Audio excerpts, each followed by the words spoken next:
একটা ফাটাফাটি নিউজ নিয়ে চলে এসেছি তাদের জন্য যাদের সোদপুর, ব্যারাকপুর বা নৈহাটি লাইনে বাড়ি, রোজ কাজের জন্য কলকাতা যেতে হয়, বা যারা কলকাতা থেকে শিলিগুড়ি যেতে চাও কল্যাণী এক্সপ্রেসওয়ে ধরে। আজকে 4th of March, স্মাইল দেখে বুঝতে পারছো ভালো news. 3rd of March open হয়েছে বহুদিন ওয়েট করার পর কল্যাণী এক্সপ্রেসওয়ে আর বেলঘড়িয়া এক্সপ্রেসওয়ের connector. Can't wait to drive on it, but please bear this in mind, একটাই লেগ ওপেন হয়েছে, কলকাতা থেকে কল্যাণীর দিকের লেগটাই এখন শুধু ওপেন। বেলঘড়িয়া এক্সপ্রেসওয়ে ধরে কিছু দূর এগিয়েই ঢালাই কারখানা, ঢালাই কারখানার পরেই এই ব্রিজগুলো দেখতে পারবে যেগুলো আন্ডার কনস্ট্রাকশন।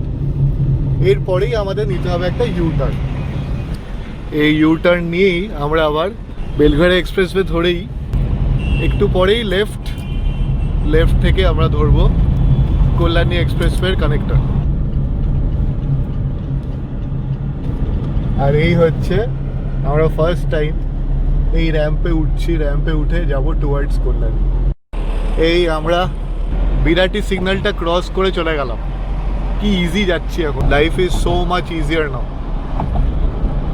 যারা কিছুদিন ধরে এই রুটে যাতায়াত করছো তারা জানবে এই রুটটা তখন ওপেন ছিল, ফ্লাইওভারটা ওপেন ছিল না, নিচ দিয়ে যেতে হতো, ভাঙা চোড়া এবড়ো খেবড়ো রাস্তা ছিল, প্রচন্ড সময় লাগছিল। এই ফ্লাইওভারটার জন্য সময় কিন্তু সাবস্ট্যান্সিয়ালি কমবে, এটা আমার গ্যারেন্টি।